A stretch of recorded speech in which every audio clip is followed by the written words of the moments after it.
Hi everybody, and welcome back to my podcast. This is John Bishop at John Bishop Fine Art, Conversations with Freelance Creatives. Welcome, I'm glad you came back. This is my third episode.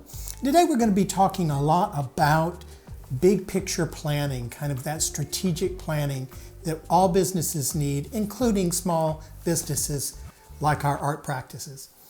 So basically, I spent 30 years of my professional career working as a librarian at schools, a school teacher and then librarian. So I've worked a lot in school districts and different city governments around the world, basically.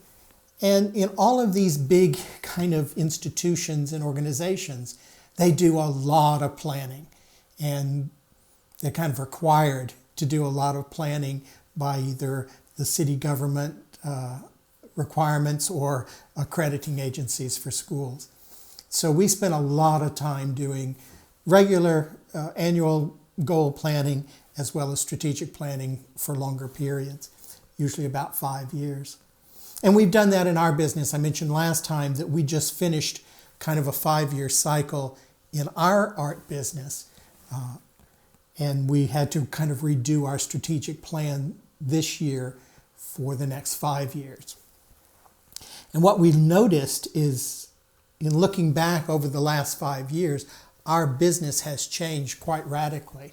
Originally, when the business was formed, we were a video production and photography business-to-business company, studio, and our customer was largely corporate. And since then, we have really made a big shift to pretty much exclusively fine art. I do painting, and of course Bogdan does the fine art photography. We still do some video and some commercial work when we can get it, but largely, almost exclusively, we've moved to fine art. That is a huge shift for our company because nothing is the same as when we planned it. So the kind of going back to that history of strategic planning, I think has been helpful for us as we've moved forward and made through this big period of change. But I think a lot of people get turned off by planning because you seem to get so little and it takes so much time, particularly when you're a small business, and in many cases, you may be the only person in your business. So how do you justify taking all this time to do creative, big picture planning when it's just you? And I'm telling you, in my experience, do it. It really will make a big difference in the way you activate and operationalize the kinds of plans that you have. So it may sound silly, but it's probably worth doing. Now, I can think of probably the craziest thing we ever did when I was in Chula Vista, California, working in the library there. We had a large stuffed bear. And apparently this bear had been there for like 30 years. And everybody loved the bear. All the kids in the children's room would come in and they just plop down and read books on the bear, and they'd hug the bear. And then they would come back. People would come back with their children. And they remember the bear from when they were kids, and now their kids are laying on the 30-year-old bear. The bear had never been cleaned. The bear was getting pretty nasty. It was pretty threadbare. I mean, I guess some people tried to hose it off. I would wipe it down and things. But it was a plush bear, and it was looking pretty sad. So it was determined that we actually raised some money through the Friends of the Library. We were going to re-stuff the bear. And it was people were concerned that children were going to be traumatized because the bear was going to be different or the bear was going to go away. And so we as a committee had to come up with a plan for someone to come and get the bear. We had to fabricate a false vacation that this bear was going to go on. And so we had pictures of the bear at Disneyland and things like that, and that we photoshopped. And then reinstall the bear with its new look, all new fur, would match exactly, and we had swatches and meetings. We went through so much planning over this bear Executed, boom, the bear disappeared. The bear went on vacation. The bear came back, and I was there the first day the bear came back. And about 5 minutes after replacing the bear, a child walked in with his mother and said, "Oh, look, new bear." That was it. That was it. All for nothing. They didn't care. It didn't matter to them. They knew it was a new bear. There was no discussion that this bear had somehow been refreshed from its vacation. That was all wasted planning. It was fun. Nobody was hurt. But it was a lot of silly planning over we could have gone out and bought a new bear. Could have been just as easy as that. But I mean, the time we spent on it did not yield us very much. But it was a lovely process. And the process is sometimes important as well. When I was in New Zealand, I think I mentioned in another broadcast that when we had meetings of our team, we always had a toy helicopter on the table. And when we would get bogged down in the kind of minutia and lost in the weeds and in details of what needed to happen on any given project or department, somebody would pick up the helicopter and remind us that we needed to raise the level of the conversation back up to the strategic level so that we could get more done. The details weren't that committee's job. Somebody else would deal with that, with the minutia and the application of those details.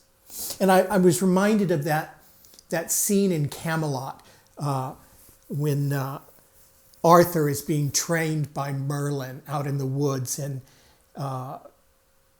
as part of his training, Merlin turns Arthur into a hawk or a bird, some sort of bird, and he flies above, and Merlin asks him what he knows is a bird that he doesn't know is a man.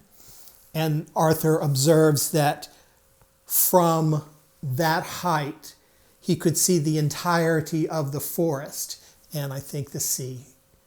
So he could see perspective, could see larger events like the forest and not just individual trees. And he could see that from that vantage point, there were no borders. And so the things that mattered a lot when you were a man on the ground didn't matter at all when you were a bird in the sky.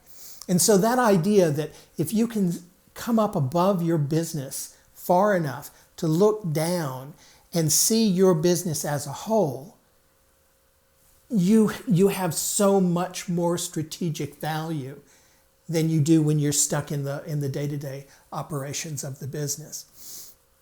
And in that sense, you need to start making plans that incorporate larger chunks of time. So what we did, we just got back from Galveston. We were there for a couple of days, and we kind of redid our strategic plan and looked again at our vision and our mission. We looked at our goals, not just the annual goals, which of course we did, but we also looked at our 5-year goals, our 3-year goals, our 5-year goals, our 10-year goals, and our 20-year goals. And in the next year, we intend to buy a van so that we can transport things, because we keep having to rent vans to move large canvases and large pieces for exhibitions and things. And in the next 5 years, we intend to buy our own building. We love it where we are at Silver Street Studios in Houston. But at some point, we need to be able to control our space and be able to have events and things on our own that don't involve so many other people in the bigger organization of those studios. And in 10 years, we're going to have an international. We're going to be exhibiting internationally in galleries and exhibitions. And in 20 years, my God, we're going to be magnificent. So you should stick around for that. But obviously, this big shift from going from a corporate company to a fine art business was a huge shift. And this kind of planning is saving us as we make this big change, strategic change in our business plan. And it's also, I mean, we've changed our customer completely.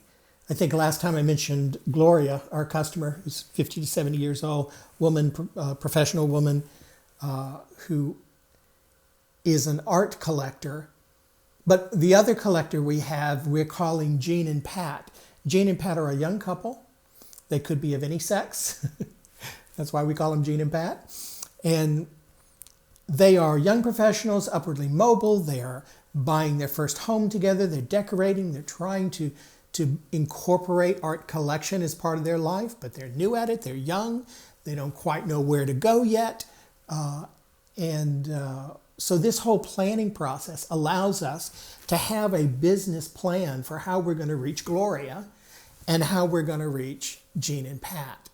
And so I think this whole strategic planning process is helping us survive this big change, because it was quite a dip in income moving from a corporate to a fine art clientele.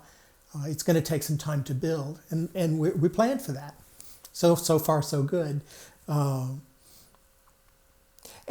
really, with all of this change, we have to realize things about ourselves. We have to be able to rise up high enough to look down on our business and say, we are not the finest artists around, and everybody knows that there are people who are magnificent artists who are never successful. And there are people who are successful who really aren't that great of artists.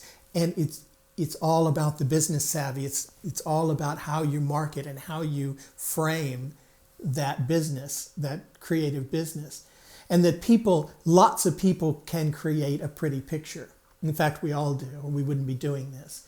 I say pretty picture, it might be graphic design, it could be performance art, whatever that picture is, that art product is. But that people are actually looking for an experience of art. And if you can incorporate that experience for Gloria and for Jean and Pat, then you have created something of value. And we're only able to do that because we can look down on our business. We can step back enough to say, yeah, I made this pretty picture beside me, and I'm trying to market it, I'm trying to sell it, maybe I'll frame it, maybe I'll put better lighting. But none of that will answer further back. I need to create an experience for my customer that will make them not only want to buy that art, but become collectors of mine for the rest of my career. And that's what strategic planning can offer.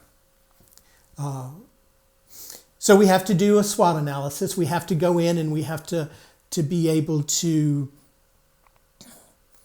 look at the market, look at our competition. And when I say competition, I don't mean other artists, because we're really not competitors. No one will make the art I make.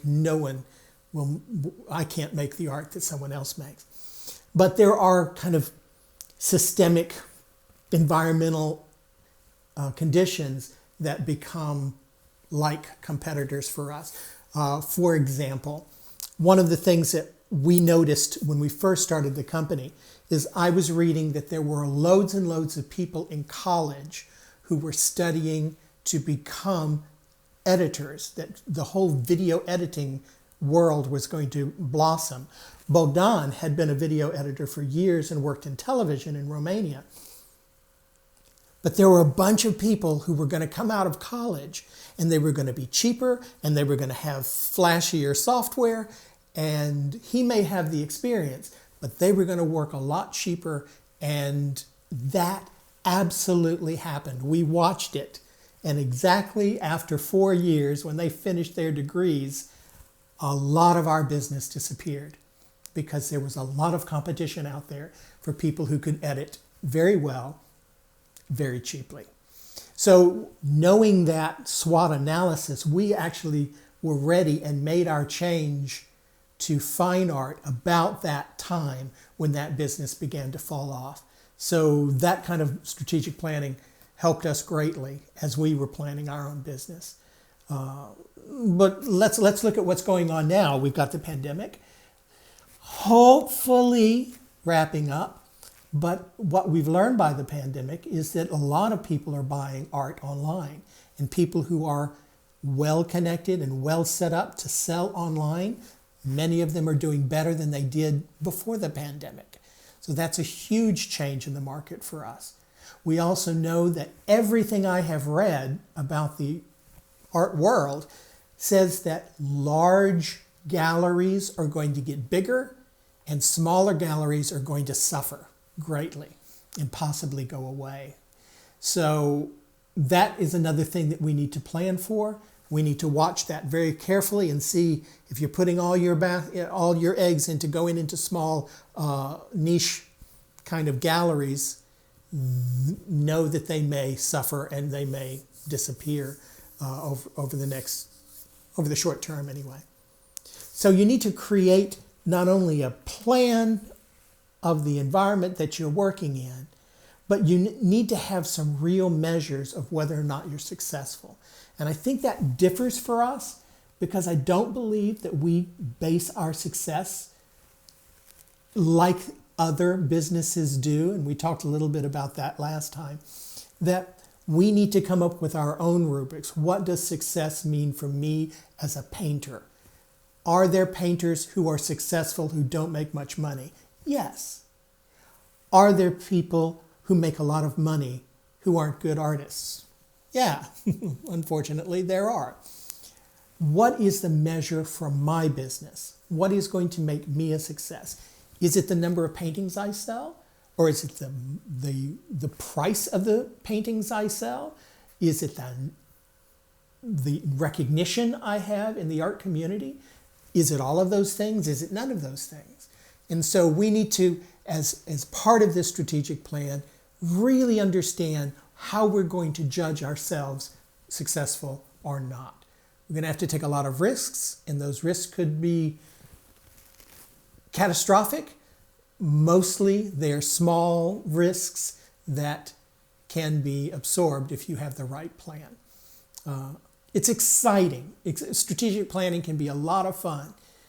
Put it in a box, do it for a period of time, come up with your 5-year plan, and then stop because you've got a lot to do in your small business. Those are my thoughts anyway. I'd love to hear how you plan, the kinds of things that you're running into in creating long-term plans in particular, and how you're going to measure your own success as a creative entrepreneur. Let me know. Put it in the comments below. Let's have this conversation. I'd love to have it. All this month, we're doing a giveaway. I have prepared a template of my spreadsheet that I use every day for my kind of budgeting purposes. Allows me to budget and to track my expenses and earnings, all my projects, all of my invoices, all of that is in a spreadsheet that I find very, very useful. Happy to give it to you free of charge. All I ask is give me your name and email address and I'll send you the file. Just go to my website, johnbishopfineart.com, and there's a little tab there that says giveaway. You put in your name and email there, just send it to me by email, however you'd want to. And it's yours. I'll just send you the file. You can use it and change it, do anything you like with it. Hopefully it'll be helpful to you. It has been to me. So with that, thank you very much for joining me. I hope you'll like, subscribe, do all those kinds of things. It would really help me a lot. Next week, we're going to be talking about how to look at your business as a boss and not as an employee. I think that's very difficult for a lot of us as we're formulating these small creative businesses. How do we become the CEO and not the grunt worker? Because let's face it, in most cases, we're both. So that's what we'll be talking about next week. I hope you'll join me. Other than that, have a great week. Do lovely creative things, and we'll see you next time. Thanks. Bye.